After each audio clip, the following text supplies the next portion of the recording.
2 minutes remaining in your warm-up.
As a reminder, bowlers, you are responsible for writing your scores down at the conclusion of each game and turning in your recap sheet to the tournament table. As a courtesy to the other competitors, as you finish your game and move lanes, please allow the pair you are moving to time to complete their game, and only athletes are to be in the sentee area.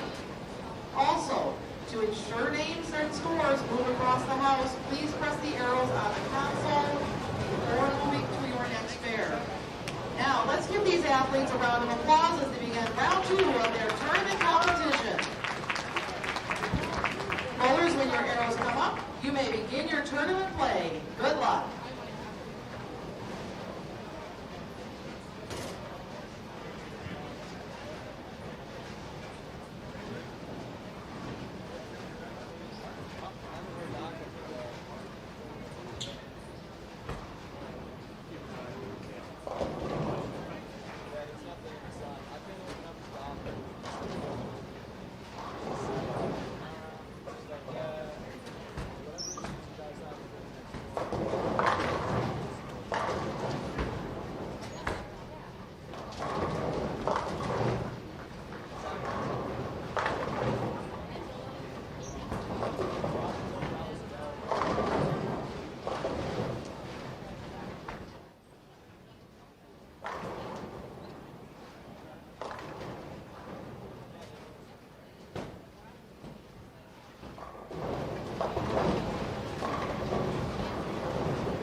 Welcome back to Bowl TV, everyone, and the 2019 USBC Team USA Trials and U.S. Amateur Championships taking place at the Gold Coast Hotel and Casino in Las Vegas, Nevada. My name is Aaron Smith, sitting alongside Emil Williams Jr. We also have Matt Cannizzaro, Jason Thomas, and Brad Houghton here in attendance helping out this week on the communications, the media, the social media, anything team trials. We're doing cool things with it, hopefully.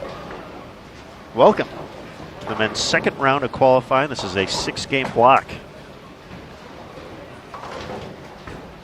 where competitors will move each and every game. They got 10 minutes of warm-up on this 38-foot pattern being used today. We saw a similar version earlier for the women's second round of qualifying. This pattern also 38 feet in length. A few more mills out there, 21 in change. Specifically,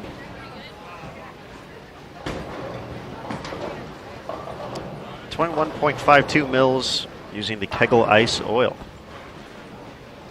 The women's squad earlier today was 18 mils, so a little bit less than the 31 these gentlemen faced yesterday.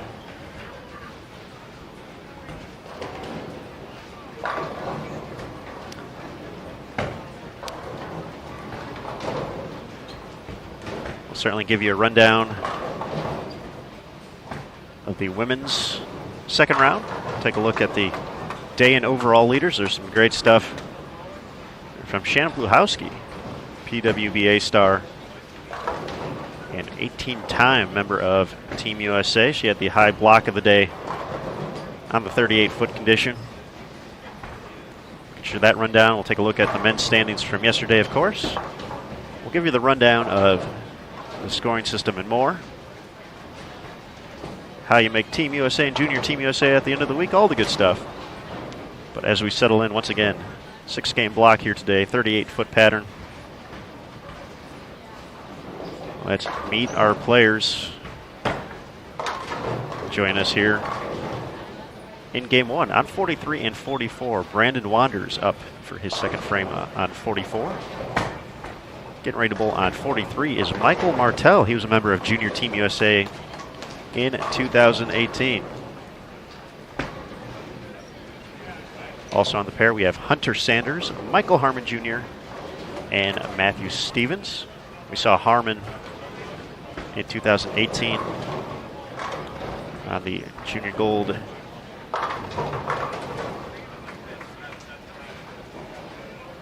TV show. So good to see him again. Definitely a talented young player. On 45 and 46, Con Kurt is going to step up first. The always tricky 3-9-10 left in his second frame, looking to take care of that. It's going to be followed on 45 by Matt Russo. Russo, a 2-time adult Team USA member, along with a stint on Junior Team USA. Was the 2017 U.S. Amateur Championships winner, was the runner-up last year in Las Vegas. Recently came off a great showing at the PAPCON Champion of Champions event. Looking to make one more stint on Team USA. Russo's going to be joined by Tyrell Ingalls, Jordan Bryant, and stepping up on 46, Austin Audi.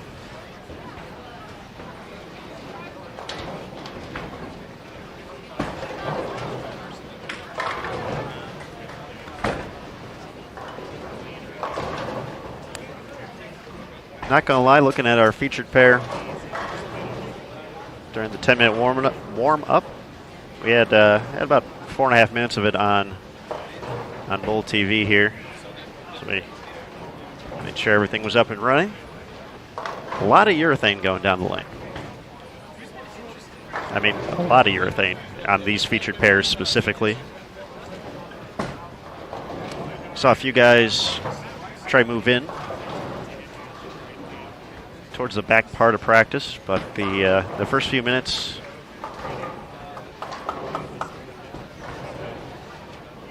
say either 7 or 8 of the guys on lanes 43 through 46 were using urethane somewhere on the first arrow area. Some a little inside of that, 7-8.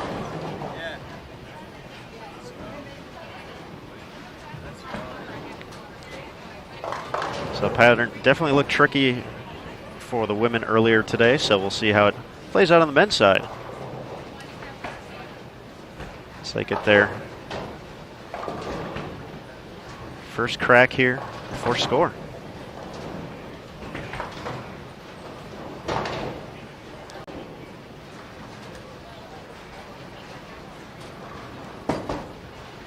As we mentioned from the women's squad earlier today, Shannon Pluhowski, the player to beat, averaged 234, a 14.06 total. It's followed by Sydney Brummett, Stephanie Johnson, Lauren Pate, and Erin McCarthy. Top 5, Dakota Hazelwood was 6th, Abby Ragsdale 7th, Brenda Padilla 8th, Caitlin Eder 9th. And rounding out the top 10 was Paige Peters with 12.52. Total of only 30 players of the 152 plus on the women's side for day number 2.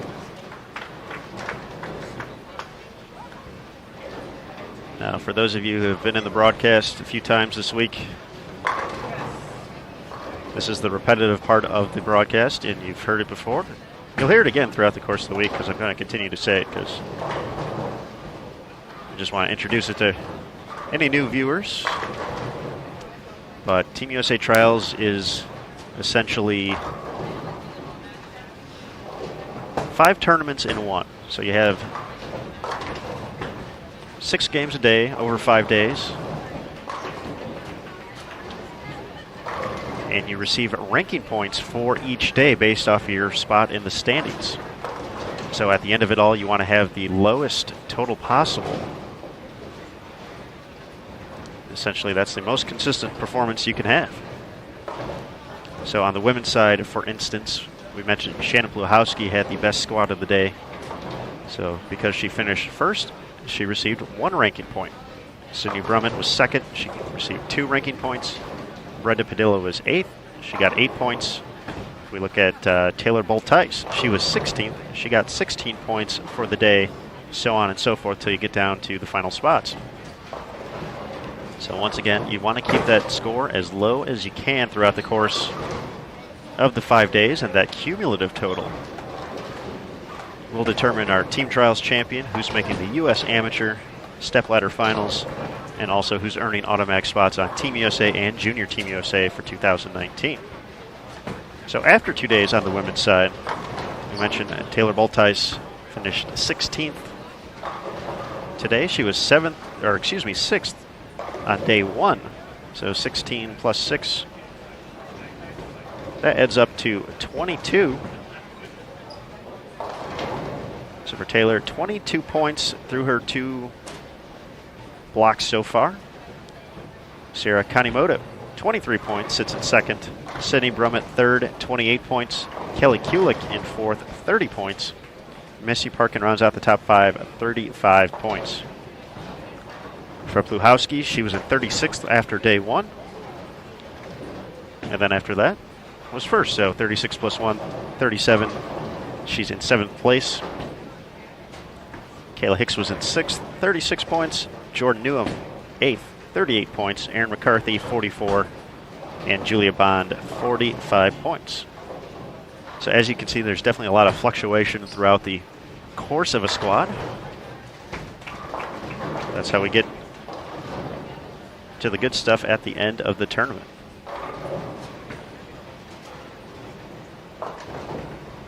Top performers on the men's side in day 1, Andrew Hall, 14.78, average 246. Then we saw a run of left-handers follow him in the standings. Jacob Nimps, Anthony Nyer, Wesley Lowe, Zach Singer, Charlie Reed,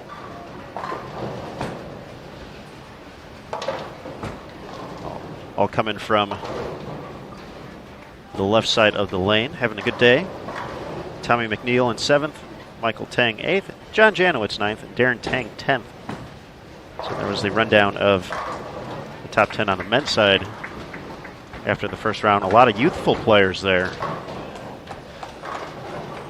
Definitely some young and upcoming talent showcasing that skill on day one.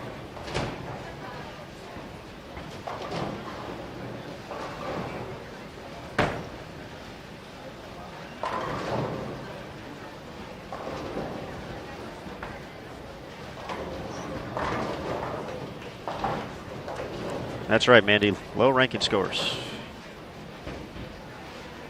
Lowest total you can get is 5. That would be really, really impressive. Be multiple high fives doled out for that.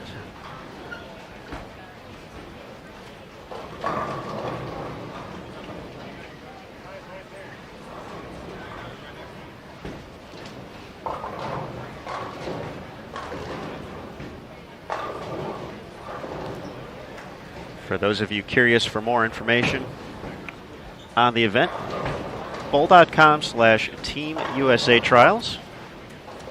That's where you can find your standings, your oil patterns, your lane assignments, and more.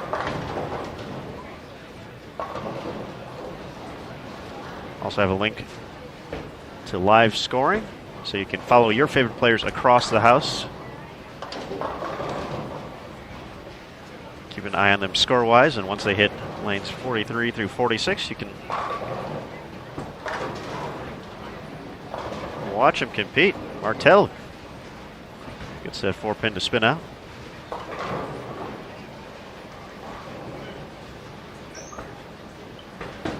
Mike's a really solid collegiate player, as we mentioned, part of Junior Team USA 2018. Attends Robert Morris, Illinois, or Robert Morris University, RMU, Illinois. Recently came off a nice showing at one of the Pennsylvania events. Let's see. I want to get it correct, so I'll look it up. But shot 299 out of the gates to prevail in the individual standings. Robert Morris also took a team title home last week in PA. It's at the Keystone Quaker Classic.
6 for 6, Michael Harmon Jr.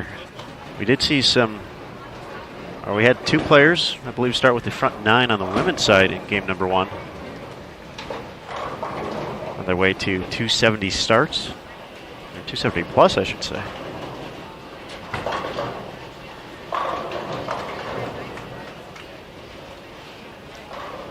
Russo gets to the 1-2, cannot connect with the 10-pin though.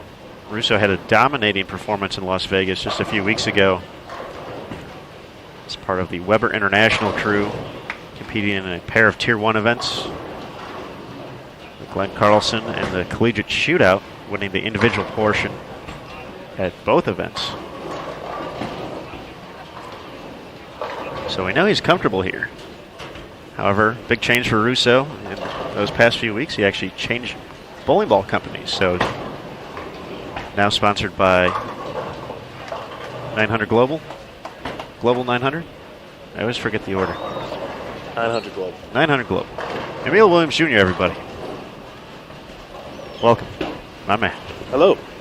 Thanks.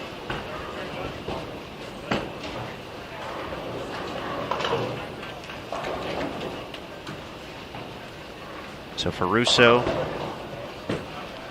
kind of had one of those days here at the team trials where you just kind of make your way through it. Never really had anything too crazy. Last game was 234. That was his big game of the day. But really didn't let too many games get away from him either. 199, 185 out of the gates. And just kind of grinded his way out the rest of the way. 219, 2-0, 210. And the 230 finish to get to 50 over. So he's tied for 59th after day 1.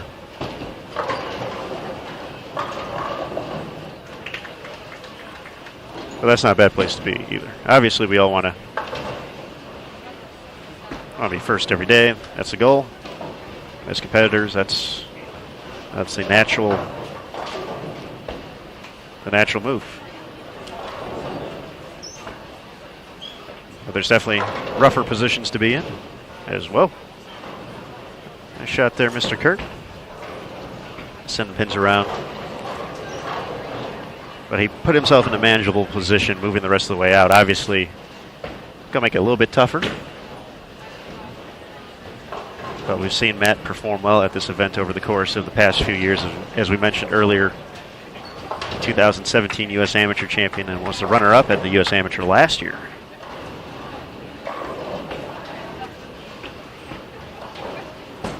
So we certainly would not be surprised if Mr. Russo quickly finds himself with a few top fives in here within the next few days.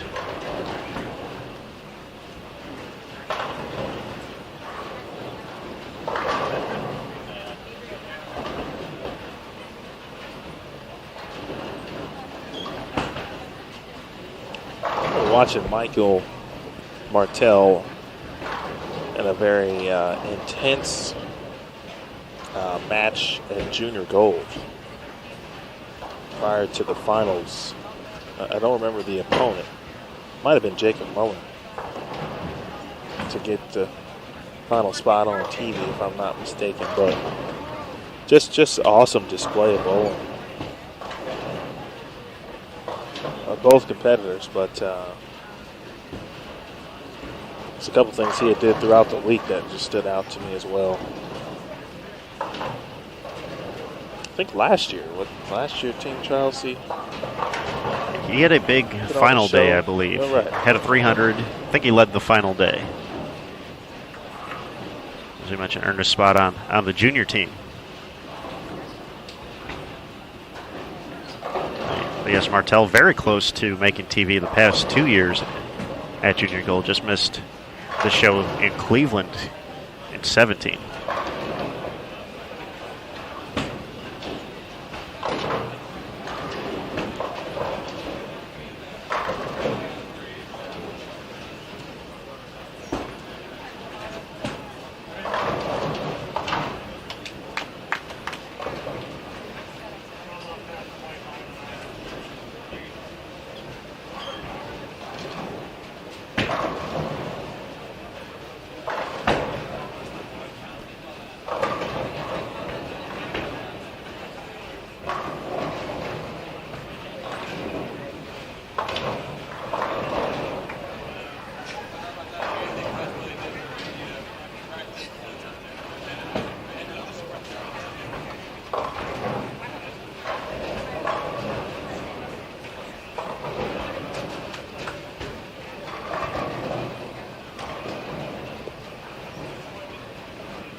Nice shot there from Russo. Got a strike on both lanes now. He made the change in frame 3. At least a change to urethane. I'd have to assume that he started with something reactive, but I'm not completely sure. But I am familiar with that brand's urethane ball, and I'm pretty sure that's it.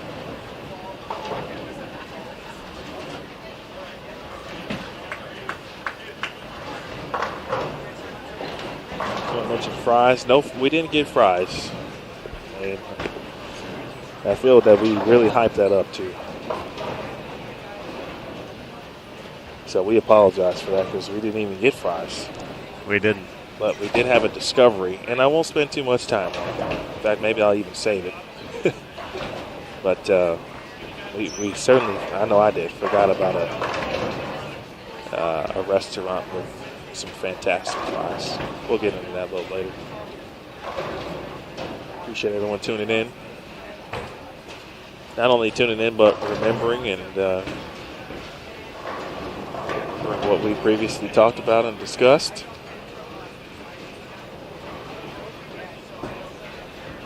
I know some folks have been asking maybe yesterday about Michael Harmon Jr. He hadn't crossed the featured pairs yet, so hopefully those who were curious or asking about him are in the chat now, or at least watching.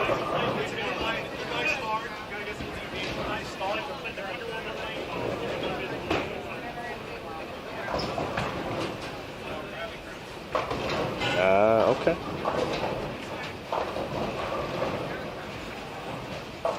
It's a good break. Good break.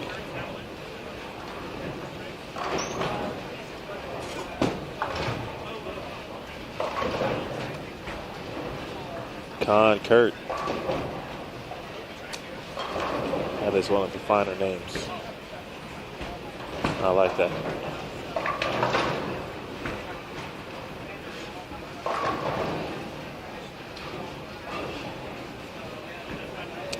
Aaron, I'm envisioning some ball return in front of the ball return scenarios later this block. You know what? I was when we were talking about it over our non-French fry lunch. I was kind of thinking of that based off of just kind of some of the trends we saw. And yeah, I wouldn't be surprised if, I mean, obviously on our featured pair here, we got a lot of guys starting out with urethane, and I don't feel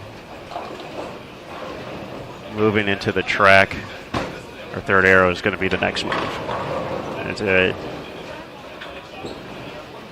I can see some guys just making the big change early. Two-zone move.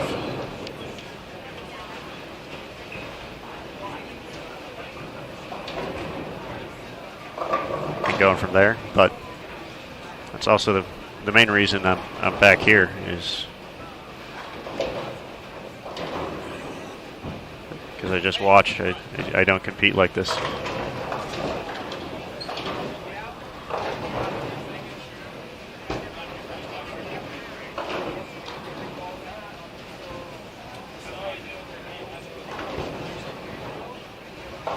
Shout out to Merlina watching. Good to hear from you. 7-9 almost. That was over on 41. That was almost nasty. Good shot.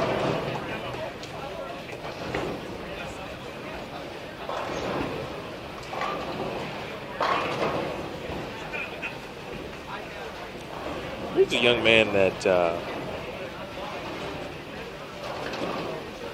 I've grown to pretty fond of. I think he's pretty good.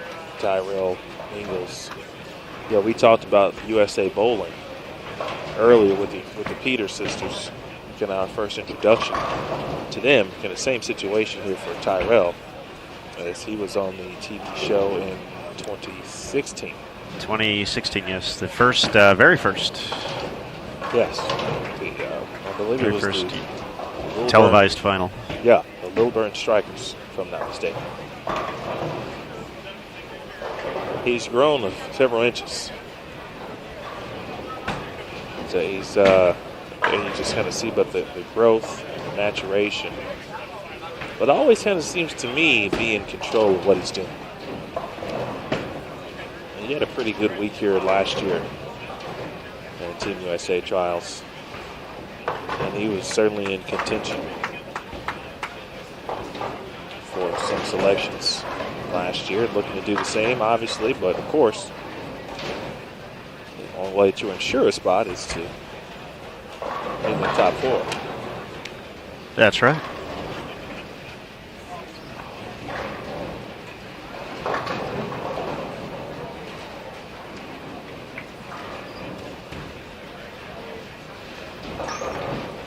Martell working on 5 of the last 6.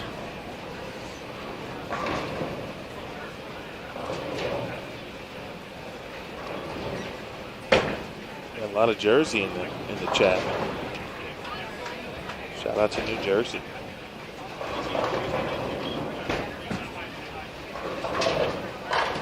Wow. Giddy up.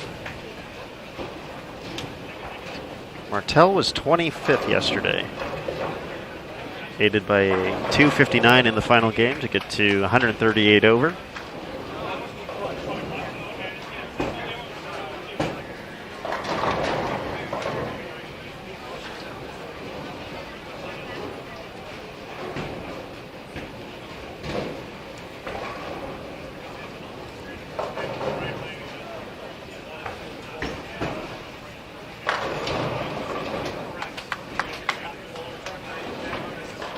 Michael Harmon Jr. adds one more. The grandson of USBC Hall of Famer Shirley Levins.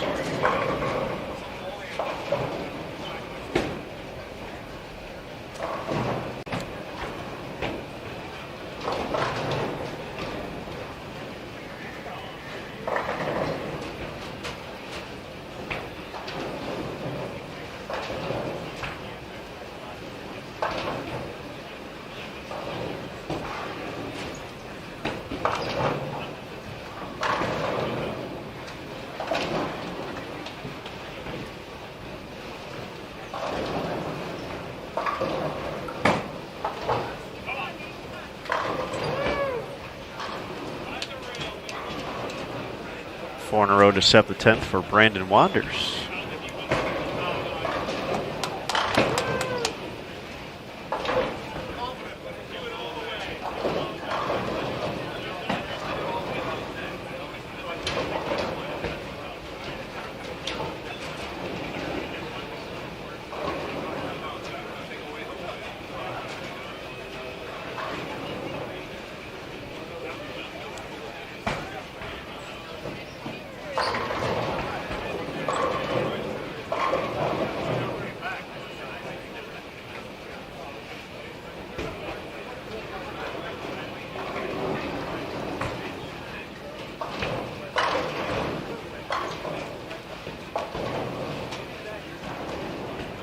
Double Hunter Sanders. He was on the featured pair once yesterday, if I recall correctly. I think we did catch Hunter yesterday.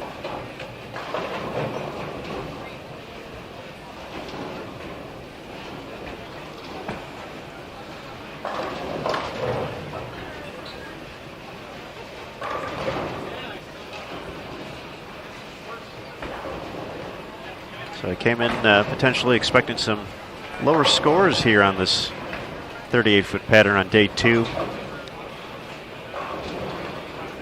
Have a chance to see 260, 250. Another 250.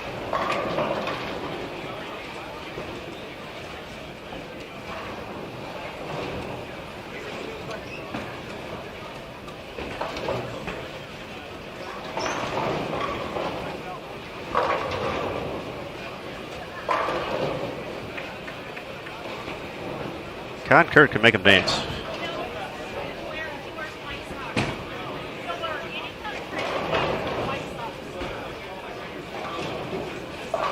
He's able to create some power.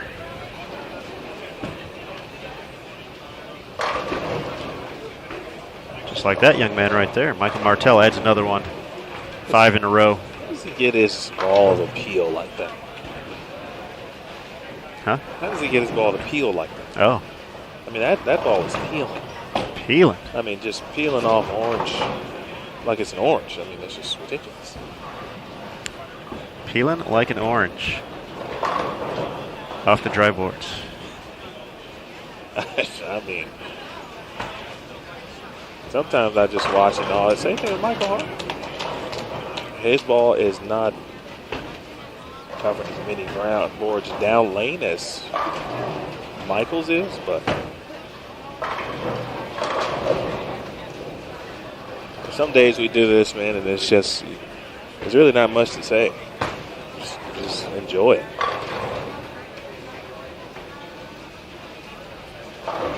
It's a very enjoyable game one. I would agree. Yes. Calvin Owl having a, let's see, Calvin with, what's that? It's at 7 in a row as we watch Martell peel. Oh. Very auspicious start to his game there, but right at the ship.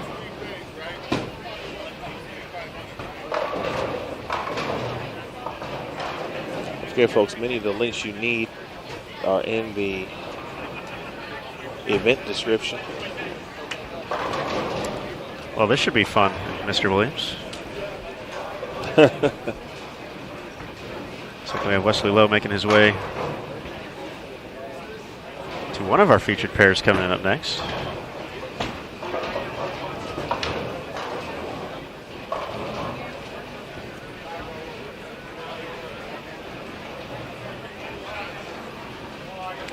Michael Harmon Jr., 267. Martell, but the conversion is going to be at 244.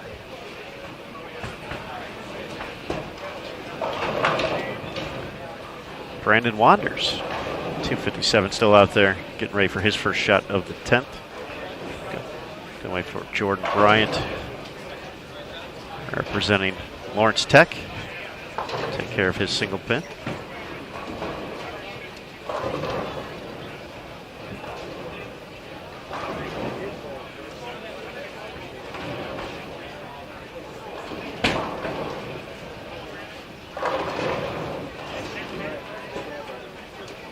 We'll take it. We'll take it, Brandon.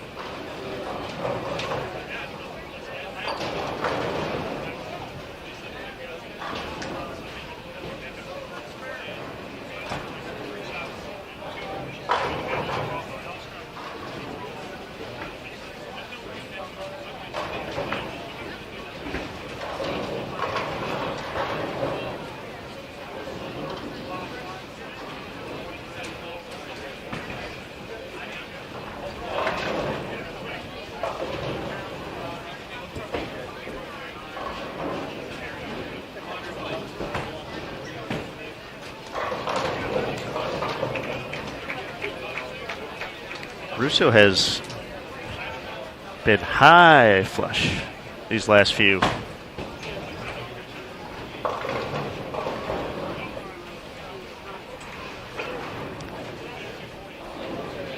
It's one of those things where he might be obviously going to a different pair, you never know, but he is small adjustment away from having a Matt Russo kind of day. Well, we've seen what that's like in person.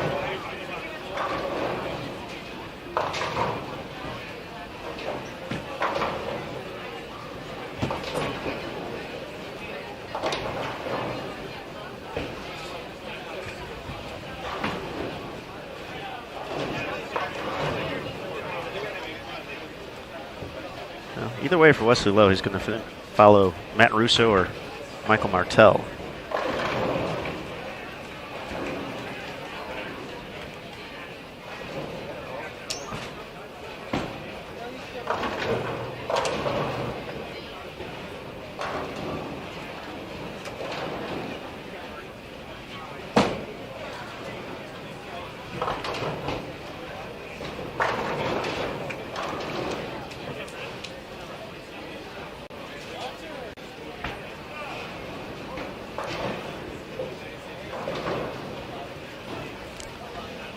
Looks like Wesley will be on 45 and 46. So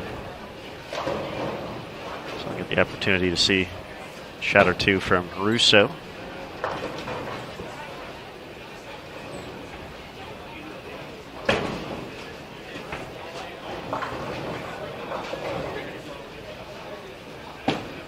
Some struggles for Wesley though, 169 in the opener.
push. A good break there for Hunter. Only 220s. That's a very good start. Folks put up some scores here.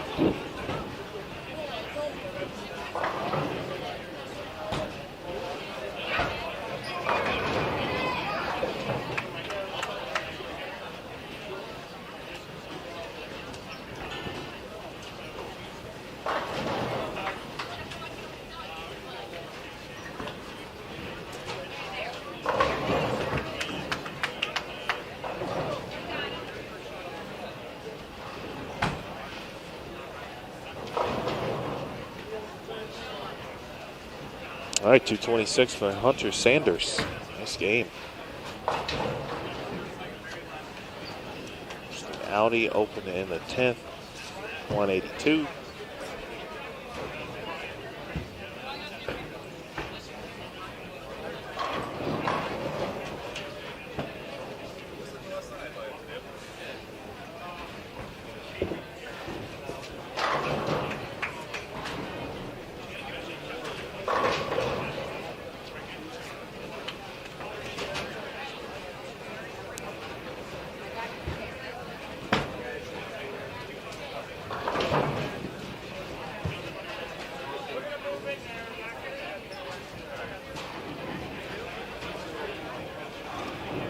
Tyrell can still get to 217.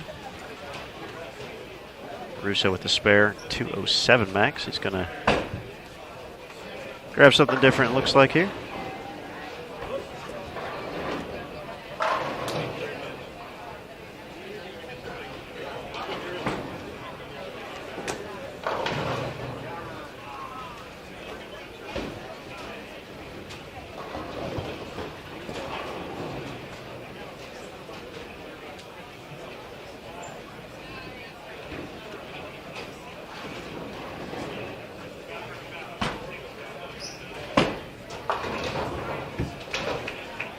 Talk about peeling off the spot.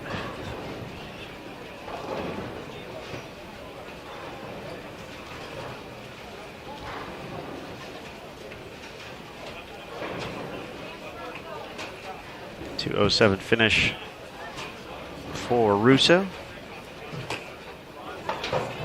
Problem on the spare for Tyrell. 197 max score. Got some names up there. 43 and 44. Jacob Nimps, Nick Sommer, Chase Benitez, Dean Vargo, and Trenton Mitchell.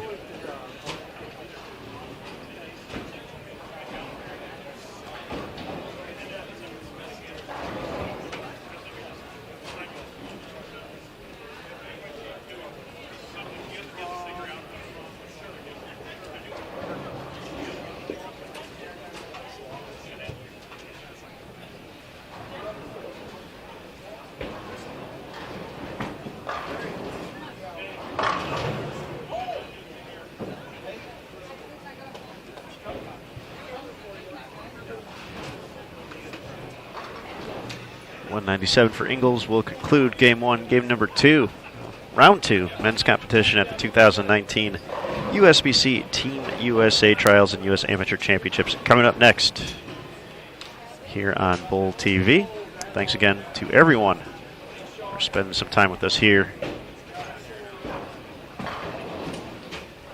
as we approach weekend status. Yeah. Not technically not for us because we're working. We'll do that next weekend. But for the good people back at home, Dean Vargo, tripping twos, it's all good.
Talked a little bit about the Keystone Quaker Classic Game 1 with Michael Martell putting on a great performance. The individual standings, his teammate Chase Benitez, second overall. As the Eagles claim the crown at the Tier 1 event. Got to see Chase yesterday as well. Jacob Nims, that young man had himself a day. Finishing second overall.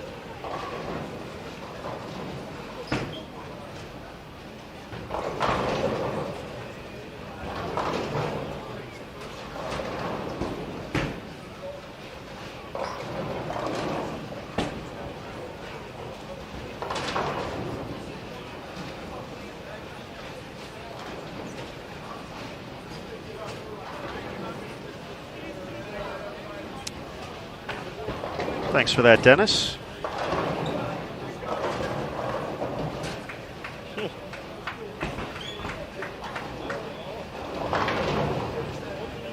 The ride was a rockin'. Sounds of bowling.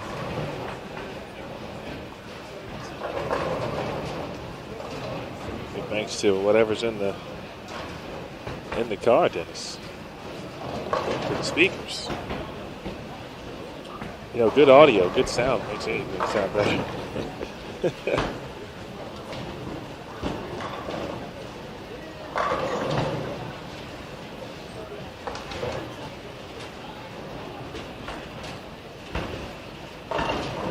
Over on 45 and 46. Dakota Solanka, Julian Michael Salinas, Brandon Bonta, Alex Aguirre, and Wesley Lowe Jr.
Question about bowling on the wrong lane. The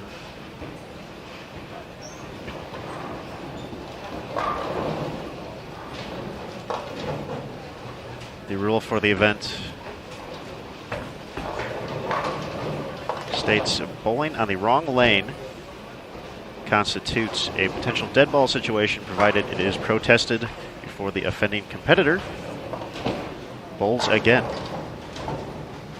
The competitor rolls a strike on the wrong lane. He or she must re-bowl on the correct lane. If the competitor does not strike, his or her pin count will stand. And he or she must shoot the spare on the same lane.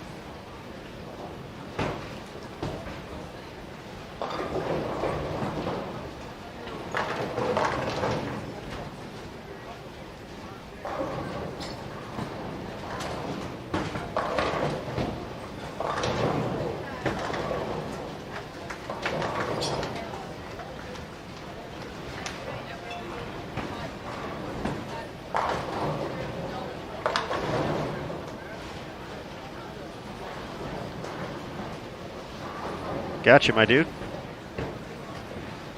Thank you. Alex Aguirre.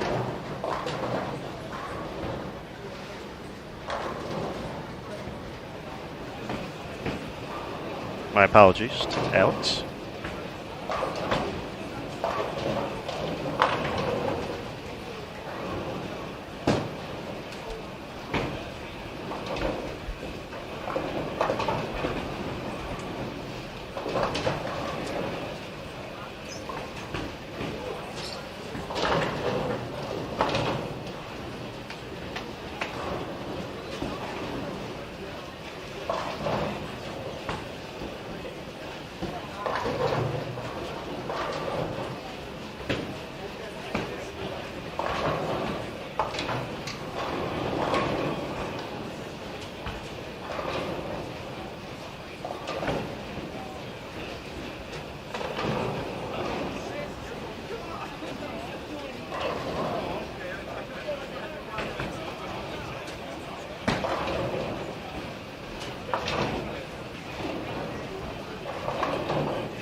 To Gary's question in the chat, that's actually been the rule here for USBC events for a while, I believe now.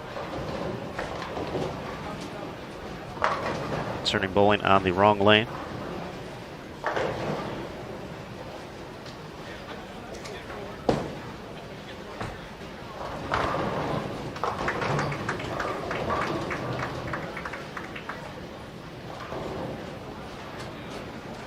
This whole cleaning room situation has come over to a new chat, so that's fun.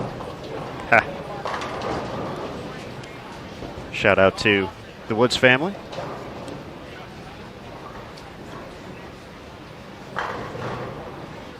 Appreciate you joining us here in the chat. Appreciate everyone joining us here on Bowl TV. It's been a fun 2 days so far.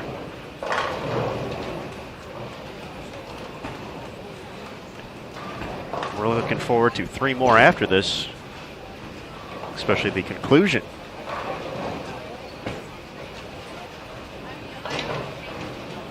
On Monday evening, the U.S. Amateur Stepladder Finals, followed by the introduction of Team USA and Junior Team USA for 2019.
quickly address a few additional questions to Gary's follow-up.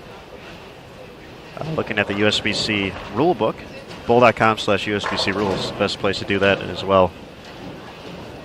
Looks like there are several different scenarios, so a tournament like this does have the choice to let players finish the frame and then continue the rest of the way. On the correct lane, so once again, the rule I read off was specifically for this event. But if you're ever unsure, be sure to consort your league officials, because we know they have the USBC rulebook handy. We don't want to get you in trouble. Brendan asked, will the ladies be bowling tomorrow? Will they be live? And what time? Yes, and yes. It'll be 6 p.m. Eastern, 3 p.m. local time for the women's third round of competition.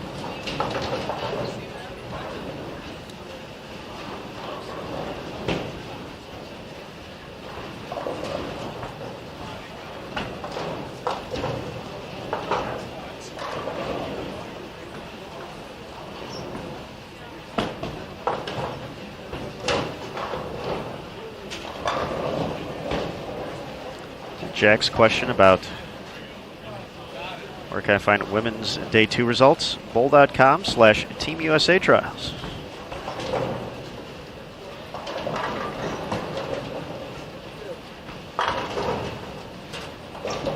Dakota delivers his second strike in lane of 45. It's my first time seeing Dakota. What do we know about Dakota, Emil? Do we know anything yet of everything? He throws it really, really well? Well, he definitely right on how well he throws it. He does attend St. Ambrose. St. Ambrose. Who are having a fantastic season. I was going to say, budding powerhouse. Both men and women. In the collegiate game. One of the all-time great nicknames of all-time great nicknames of school universities. Fighting Bees. Pierce Dakota is a freshman this year from Indianapolis.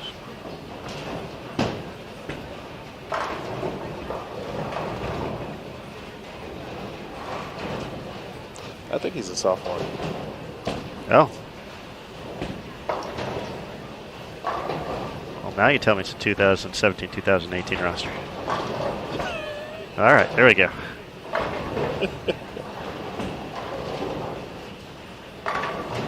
So you're supposed to be SID, man.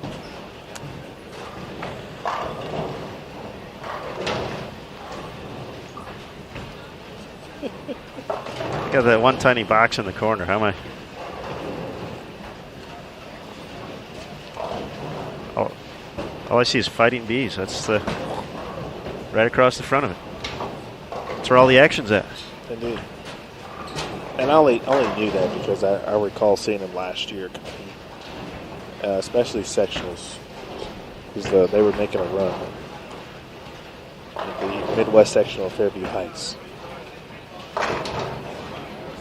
Yeah, just looking at that roster, quite a few players in the field this week. I got a big team there. It's a solid collection of players.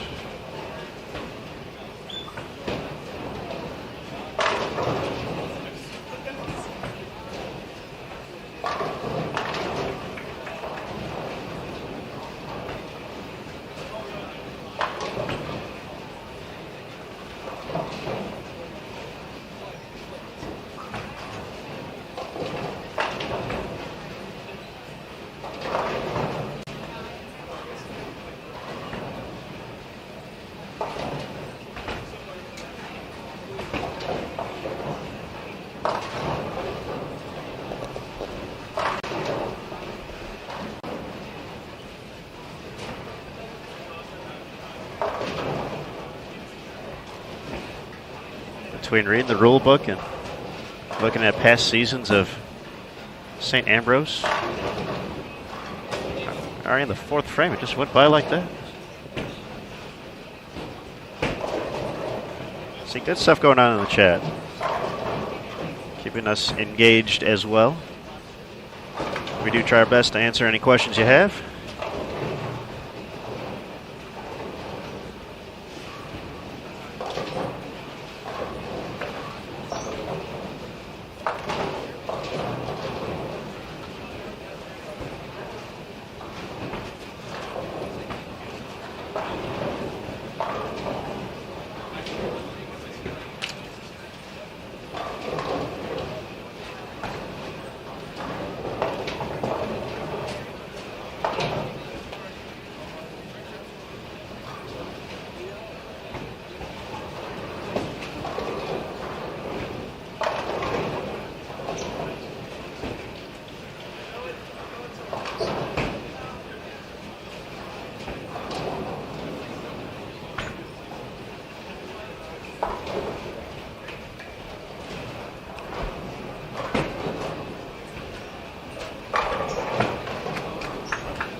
Just received some updated standings after game one, and it appears we saw 3 of the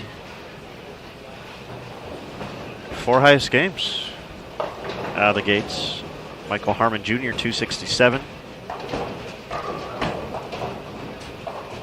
Leading the way, Alex Sorgi, 255. Brandon Wanders, 245. Michael Martell, 244. Jake Brett, 236. Anthony Nyer and Tom Hess, 228 apiece. Adam Zimmerman, 227. Hunter Sanders, also in our feature pair, 226. Spencer Robarge, 225.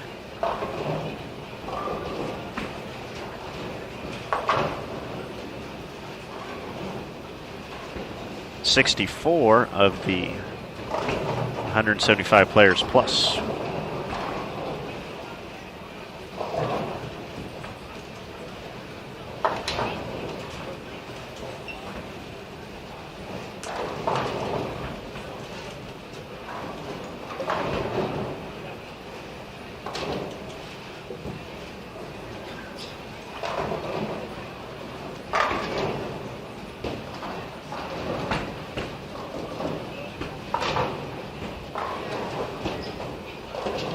In the overall standings,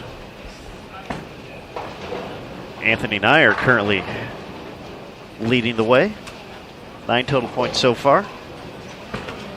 As we mentioned in the early going, he was second day one. Currently 6th after one game here, so, or was it 6th or 7th?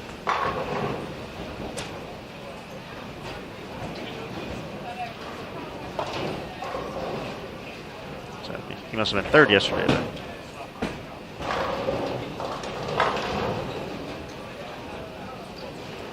He was. Jacob Nims was 2nd. There we go.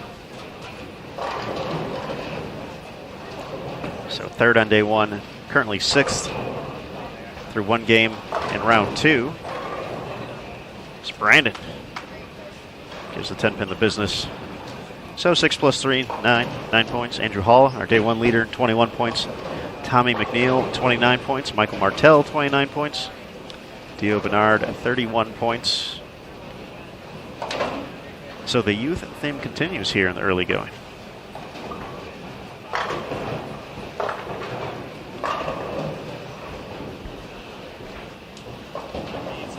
Anthony Nyer has really established himself as obviously someone who's just going to keep your eye on, kind of looking forward to watching him bowl at this point based on his previous exploits on the lanes. Obviously both recently with U20 junior gold win and then a few years prior to that, U12. And so, you say, okay, well, U12, that's actually something that when you think about junior gold, when the additional divisions were added, I'm not sure I thought about until it happened. That you said, oh, we've been seeing this young man or this young woman, since they were 10 or 11. Oh, they won the title at this age. And so you look at, who are collegiate bowlers now or who are reaching that point and still having success. The Anthony Nyers and Spencer Robarge comes to mind, for example.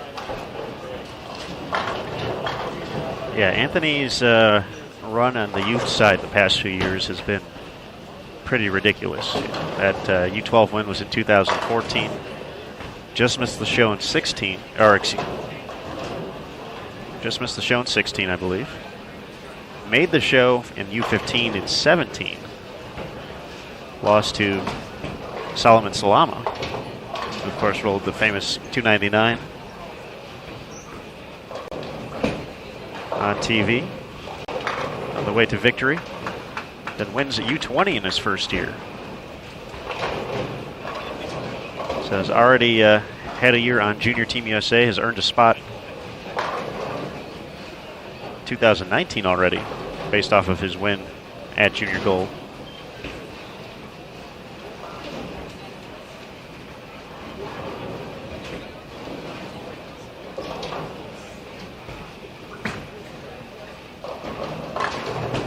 And I feel Anthony's going to be a guy that Gonna be repping the red, white, and blue for a while here.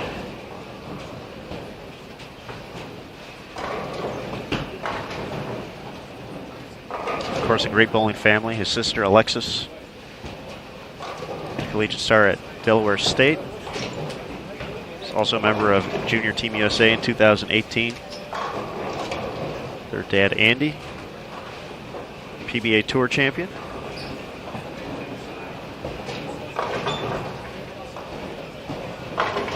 Oh. Make him hurt, Wesley. Make him hurt.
Zach Mitchell, front nine over on 3 and 4. Taking a look at live scoring.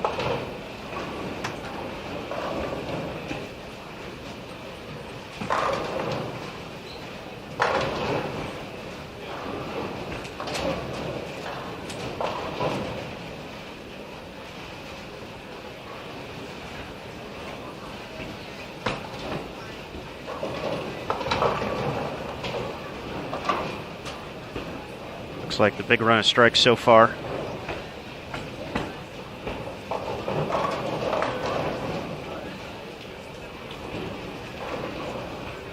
Here in game 2.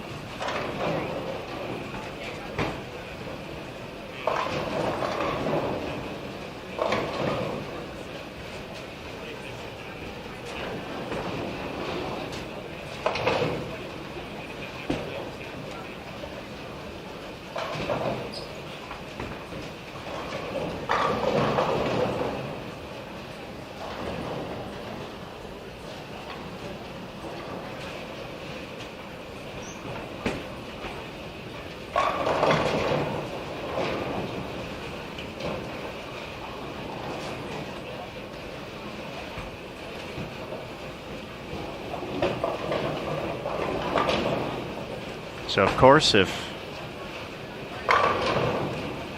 Zach connects, our main man, Matt Canzaro, already down there. Have that ready to be posted on social media. Sport of Bowling USBC on Facebook, at USBC on Twitter, at US Bowling Congress on Instagram. Be sure to like, follow. Nice shot there by Alex.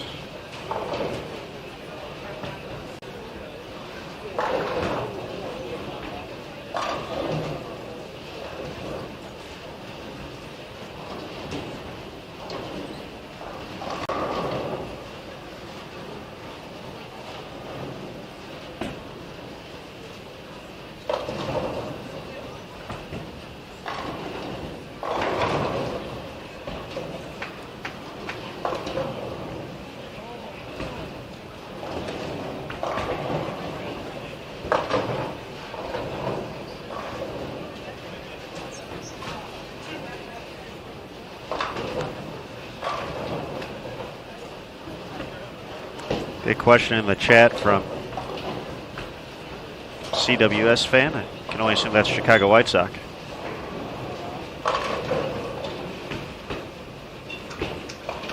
So there's at least two of you, Emil. Hater.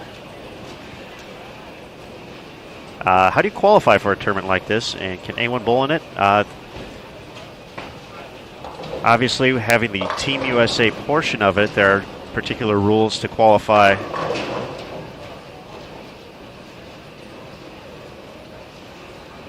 To represent the national team. Team USA is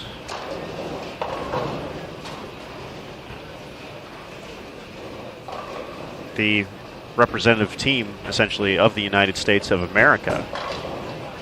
So there's certainly certain qualifications to compete in the event for that aspect of it. I know a few years ago we had Giselle Paz compete from Puerto Rico. And that was an instance where she was ineligible for any part of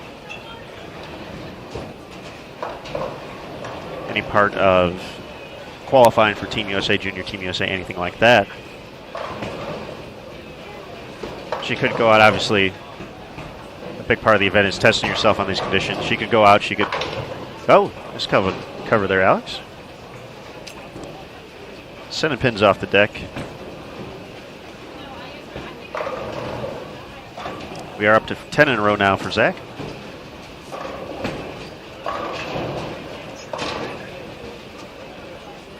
Essentially, the main criteria is being a USBC member. I believe you do have to be 13. That goes along with going along with World Bowling rules for their minimum age for junior teams. You can see it all, though, in the official rules, as well as at bowl.com/Team USA, kind of the whole rundown, all the USOC compliance. We have 11.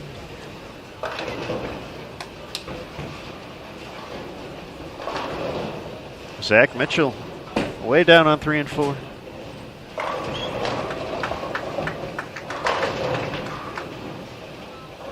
Wesley's just so mean to those pins.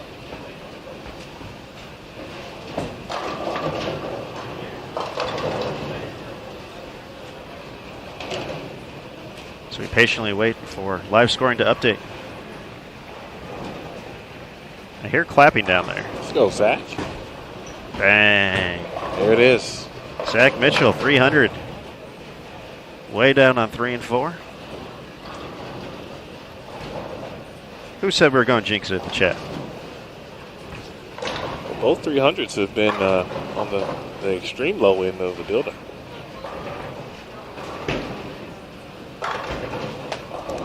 But to get back to the question, there's essentially no, restrictions as far as youth status, amateur or professional. All players are welcome in that aspect. We have many competitors who are still competing in events like the Junior Gold Championships, USA Bowling. We have collegiate age athletes.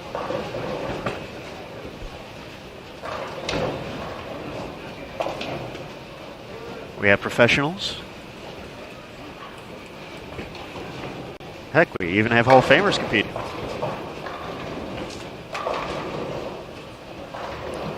Very quietly to our right, Jonathan Lovett. Yeah, this is going for 290. He's doing his thing. So much excitement here. He's got himself a 300 in the last 3 weeks. That's correct. We're at Glenn Carlson, representing Pikeville.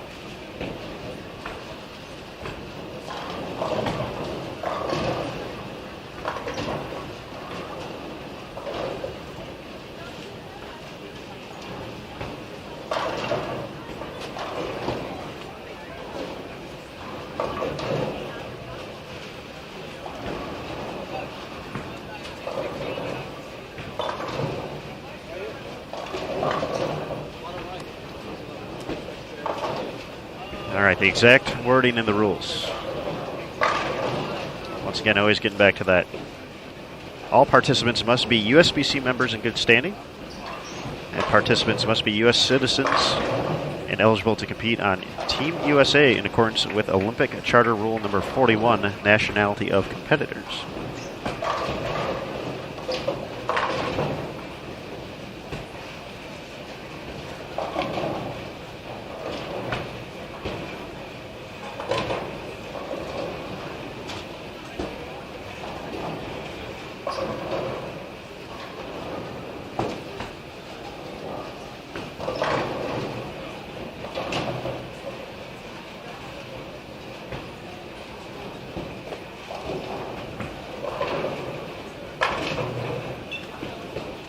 Cover of the washout there by Brandon Bonta, another talented young player we've got to see grow through programs like Junior Gold and USA Bowling.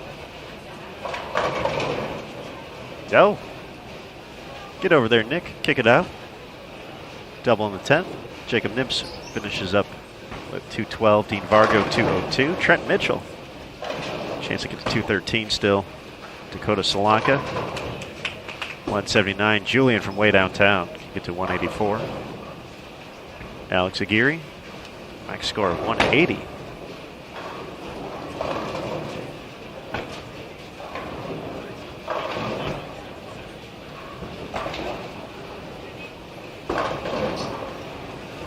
Messenger for Trent, taking care of business. Double on the 10th.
Trent finishes up with 212. Nick gets to 188. Chase, good shot to kick off the 10th. Can't get the 10 out, though. I know someone asked a little bit earlier in the chat what Chase was throwing there. That looks like an Ebonite choice. So it came back.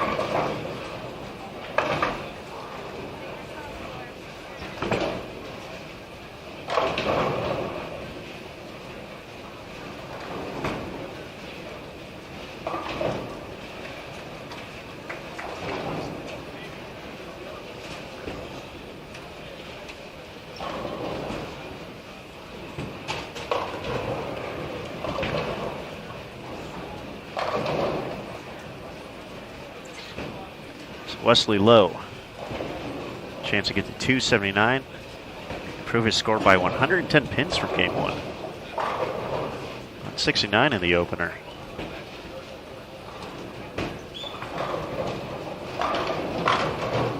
Now it looks like Wesley might just be a touch further left than we saw Russo last game. Speed-wise, though, big difference.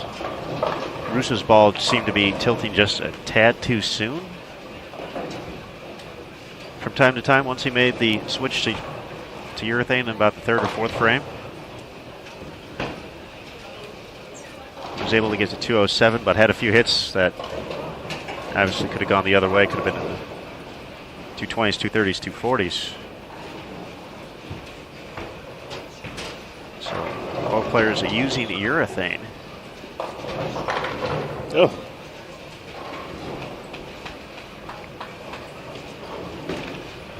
Seems like the ball speed kind of tamed out the end of that pattern a little bit. Obviously, Having some premier players on the left side.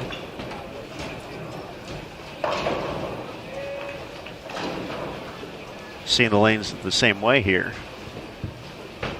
Probably helping shape out the pattern a little bit. Looks like he's going to switch to another urethane ball. I think there's the purple hammer.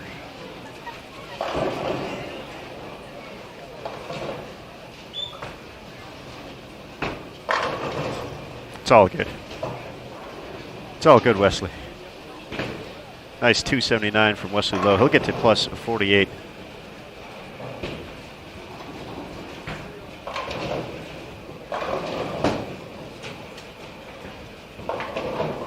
That was good stuff.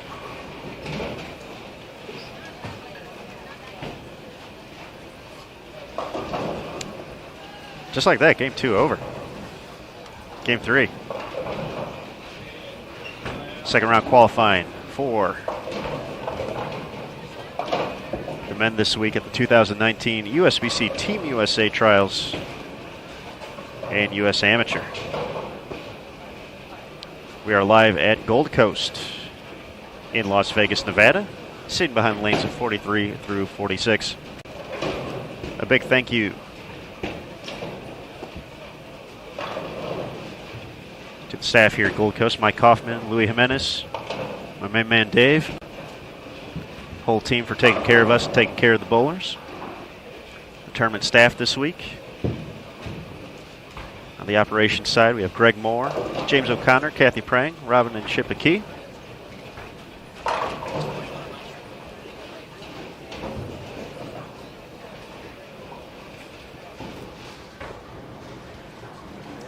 Representing Team USA in high performance, Stephen Padilla, Katie Ford.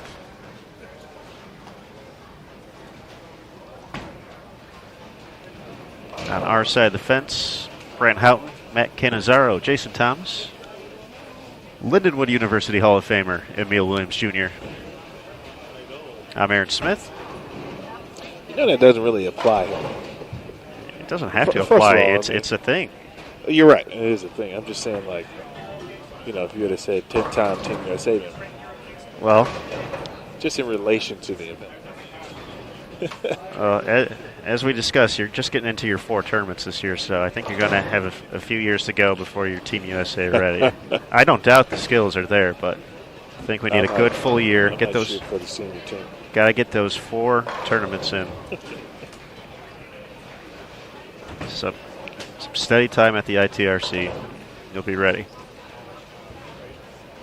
Then we can just add those up as they come along. But it applies. It plays. No, you're right.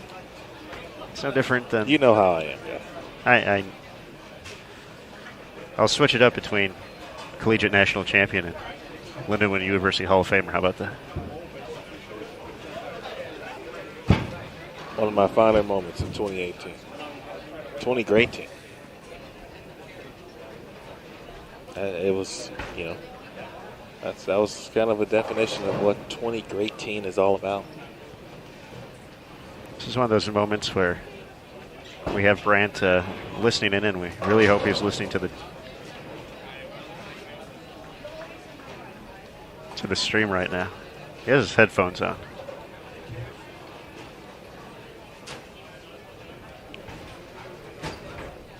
That was a priceless reaction that we should have. Yeah, internet.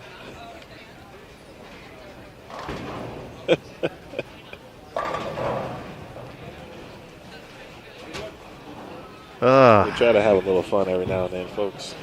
This is true. The between game breaks. What really makes and breaks the squad. This could be a thing. The mid-game break. Yeah. Sponsored by 20 Great Team. Yeah, this could be a thing. Maybe we, you know, depending on how long the break is. It varies per tournament, of course. This is true. And so, you know, we've thrown out questions to our viewers throughout the first couple days. Maybe this is I don't know. We'll figure it out. I like it. Before we get off on that tangent, however, which you're very good at, and I like that we do that, a few more people to thank for their hard work this week. Brunswick. Rick Cruz and Rick Barbera here helping us with official scoring and, of course, making sure that live scoring is up and running each day so you folks can follow your favorite athletes throughout the course of their journey. Kegel, the official lane maintenance. I'm going to do that all over again. That was poor. Kegel, the lane wow.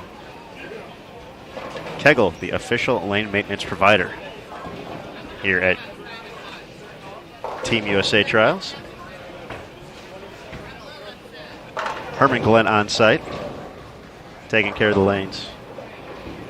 Of course, Logo Infusion, the official jersey sponsor of Team USA and Junior Team USA.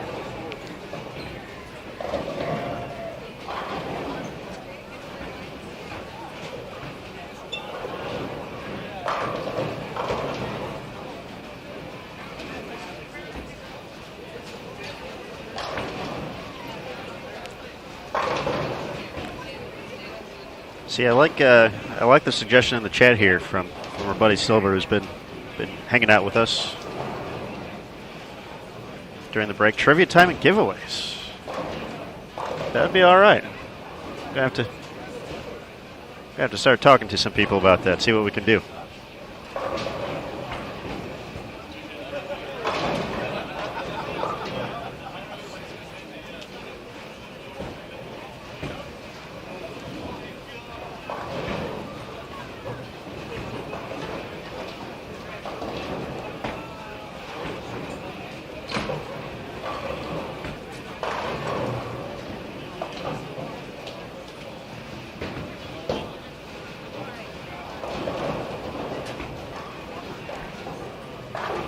All right, game 3.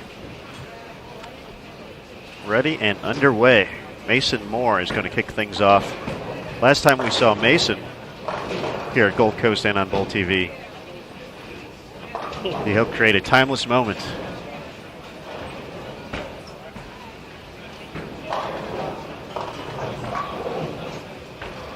As we waited for lanes to kick on after warm-up at the collegiate shootout, Midland and William Penn were on the same pair of lanes, and they just happened to be on one of our featured pairs.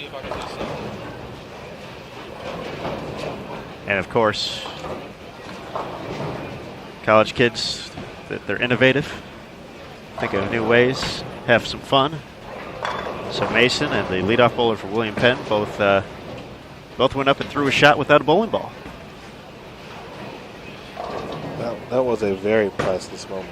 And not only did they just go through the motion of throwing the bowling ball, they reacted to it in unison almost, as planned out. Very similar ball speeds for both players. And not only did William Penn and Midland teams cheer for the sure strikes, the entire place just exploded. They were throwing such powerful strikes that we could see in our imagination. Messengers everywhere. Pins flying out from the back. It was one of the finer things I've seen on the lanes. And then? And hilarious at the same time. And then the lights came on. Just like that. They just needed to throw that Titanic strike. I don't know if a Titanic strike is a thing.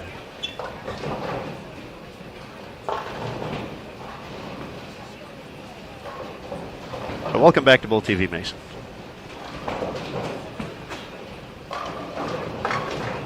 Also joined by Lamaki Welch, Josh Singer, Clifford Baltazar, and Brian Eaton.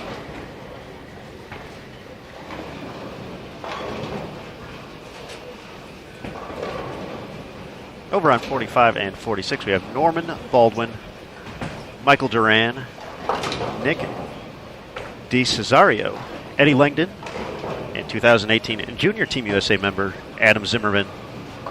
Adam getting ready to step out here for his first shot.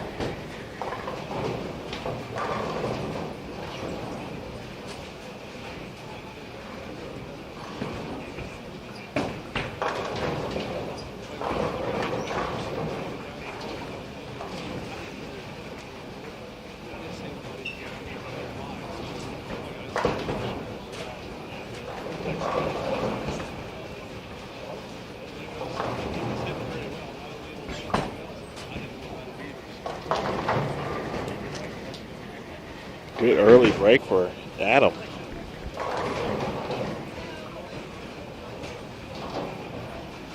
Some fans of Adam Vito checking in.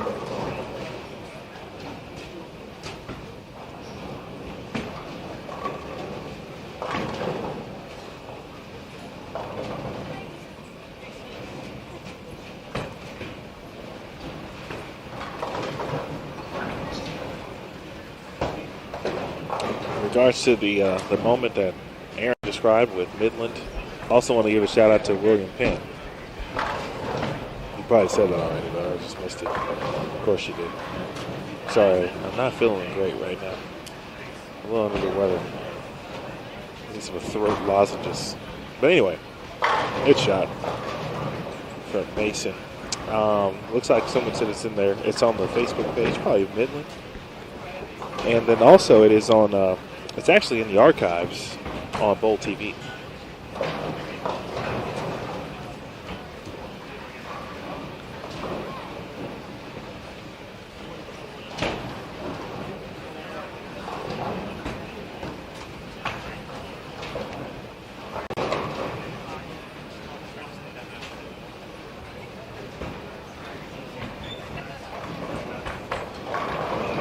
"22 seconds of glory." And the timeless Emil Williams Jr. chuckle. Link now available in the chat.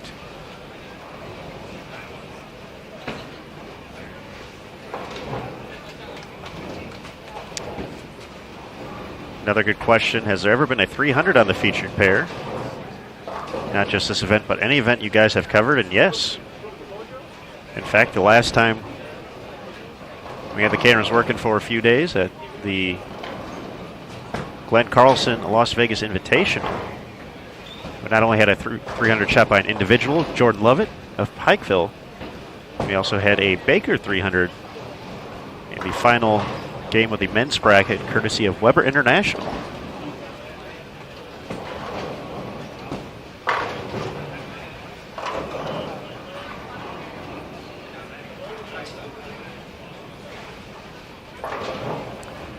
So they do come and go. Obviously, 70 lanes going right here, so when cool things happen across the center that we can't catch on Bowl TV, we do our best to capture it for social media. Once again, the Sport of Bowling USBC, that's the USBC Facebook page, at USBC on Twitter, and at US Bowling Congress on Instagram. Places to check out. So the Zach Mitchell 300, hopefully going to be up there soon. Keep an eye out for it as well.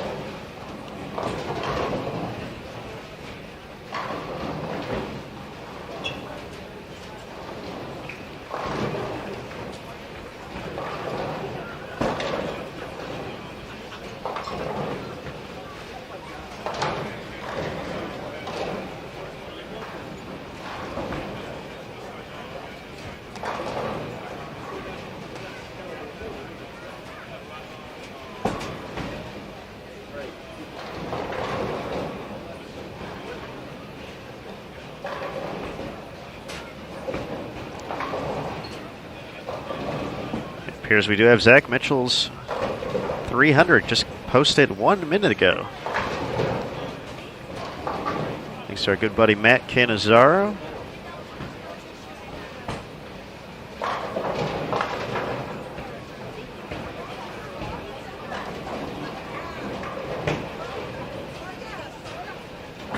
Man, 10 back on all three of them.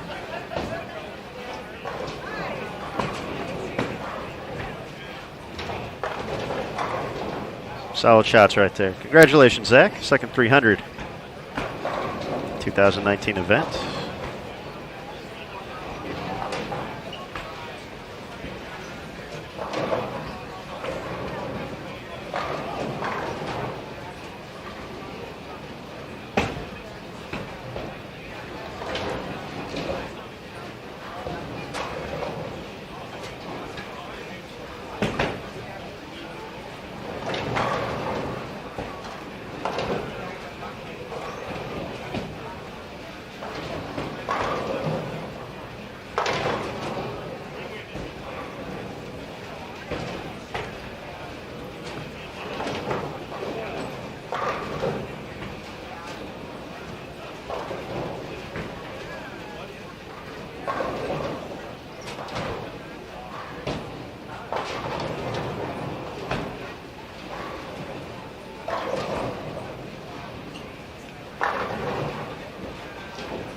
Early three-bagger for Michael Durant. Now I've only bowled, or excuse me, not just yet, covered this event for 1 year, I guess a year and a couple of days at this point, but I feel like I always see Michael competing in various events. Maybe I'm just thinking of last year, but I know I've seen him in other places. Now he makes his way around to events, so. I've seen Michael compete quite a few times over the course of the past couple of years.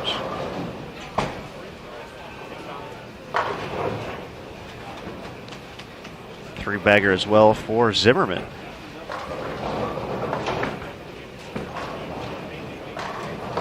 It's the U15 Junior Gold Champion in 2014, Buffalo, New York. Now part of the Weber International Collegiate Program. As we mentioned, Junior Team USA member. 2018.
Aaron's got that look in his eye. I know what that means. There could be some standings on the way. They did just receive them, so start the posting process. And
but at first glance, it looks really good to shoot 300 in Game 2. That helps you get to the top of the standings. So that's a spoiler alert, as the kids say.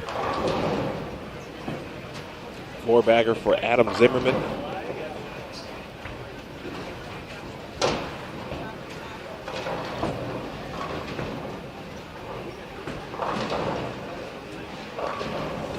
And really starting to see, kind of as we thought or discussed, I think there's still there's not as a decent mix of third, fourth arrow. Some folks are still trying to make some things work near somewhere between first and second arrow. You can see just looking across the lanes here. But it looks like, I won't say the vast majority, and that's simply because we can't see the entire house, but most now seem to be at minimum around 15 at the arrows and lefts.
As we mentioned, Zach Mitchell, 300, catapulted him to the top of the standings after 2 games here in round 2, 497. Alex Orji, 255, 235. He's at 490 after 2. Mick Eaton, 470 in third. Dio Bernard, 469. Tom Hess, 466. Anthony Nyer, 463. Michael Martell, 458. Jonathan Lovett, I mentioned he had a big game as well. Bounced back after a 169 start with 286. He's at 455. Michael Harmon Jr. Some struggles for him in game 2 after leading after 450. Wesley Lowe, we saw him go from 169 to 279. He's at 448 to round out the top 10.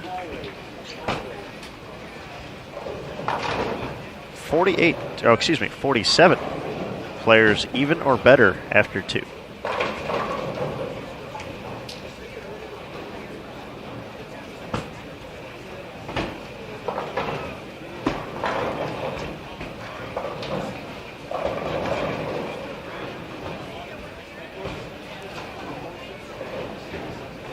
So we look at the overall standings. Anthony Nyer continues to lead, 9 points. Wesley Lowe makes a big jump now in second place, 14 points. Dio Bernard, 24. John Janowitz, Double J at 25. Nick Crummel, 30. Michael Martell, 32. Nate Stubler, 38. Ryan Carlisi, 39. Tommy McNeil, 45. And Tom Hankey, 47 points. Once again, we expect to see quite a bit of fluctuation throughout the course of the block, but you got to get there one way or the other.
But after a tough start from Nick, 4-bagger.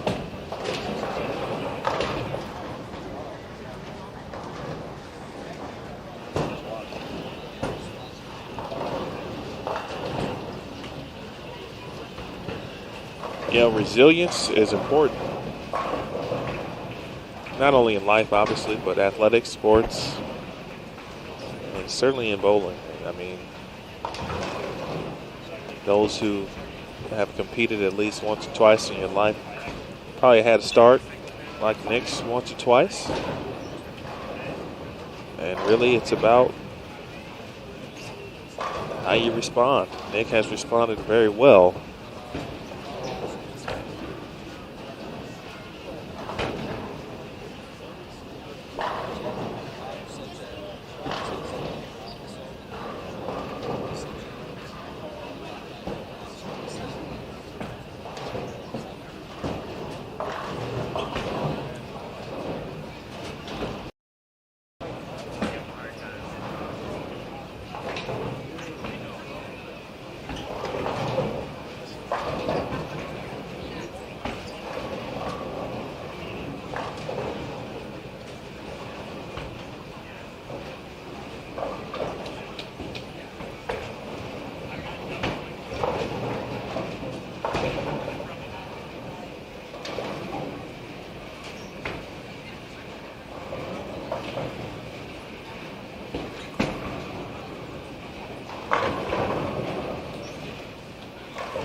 Norman Baldwin, clean, minus 63 through a couple. Good shot. You see an example of him still throwing your thing. Michael Duran a little further left with something that looks to be reactive and having some success as well. So, you know, Lane's kind of proven that you can do a couple of different things.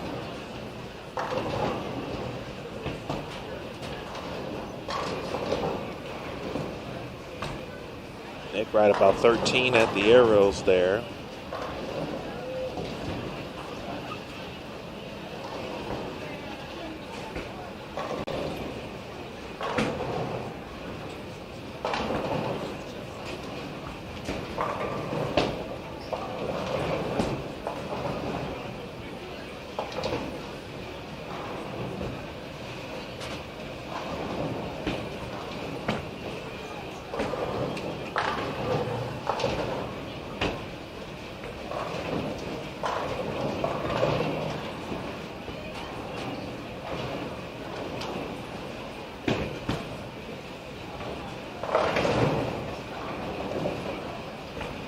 Don't forget, folks, live scoring is available. Not many of you have already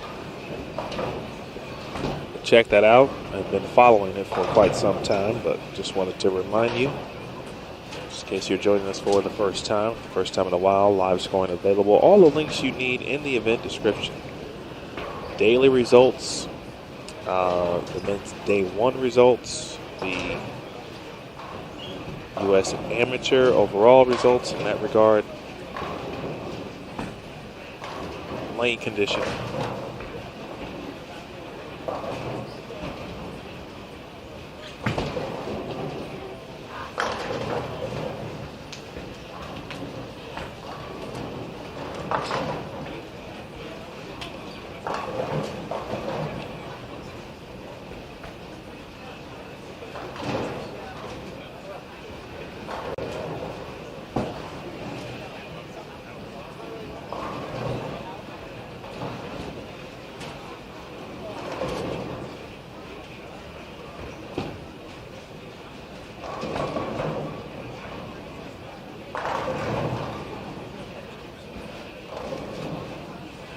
Eddie Langdon. First strike. I'm with you on that one, Eddie. It's a grind out there.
A few players looking to make a move on 45 and 46, get a little bit closer to plus here. Norman Baldwin and Michael Duran put together nice games. Kind of get their different ways too, even though they're kind of in the same area right now.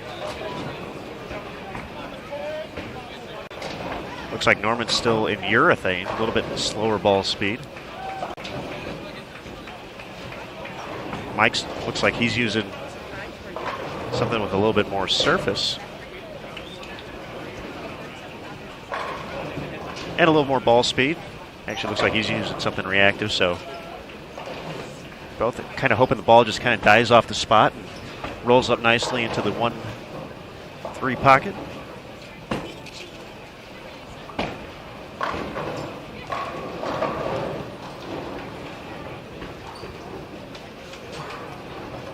Adam Zimmerman. Uh-oh. Was working on 3 in a row. It's bad timing on my part. Looked like the footing didn't quite agree at the line there. Sitting at plus 38 through 2 games.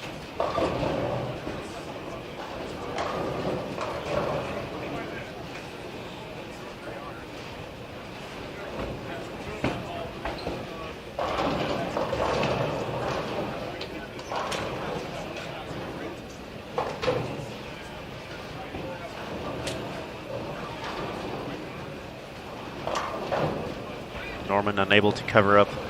310 finishes at 206.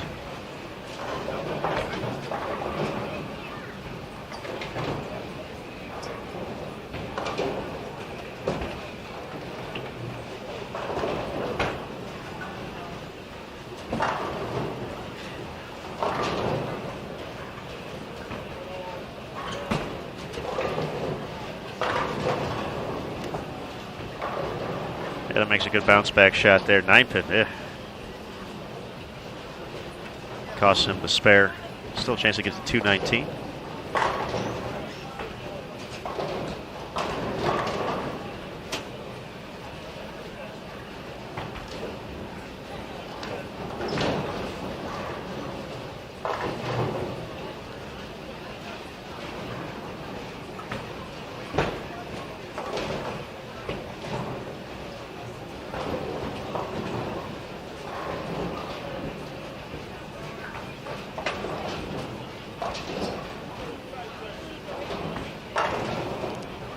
Question in the chat about the oil pattern.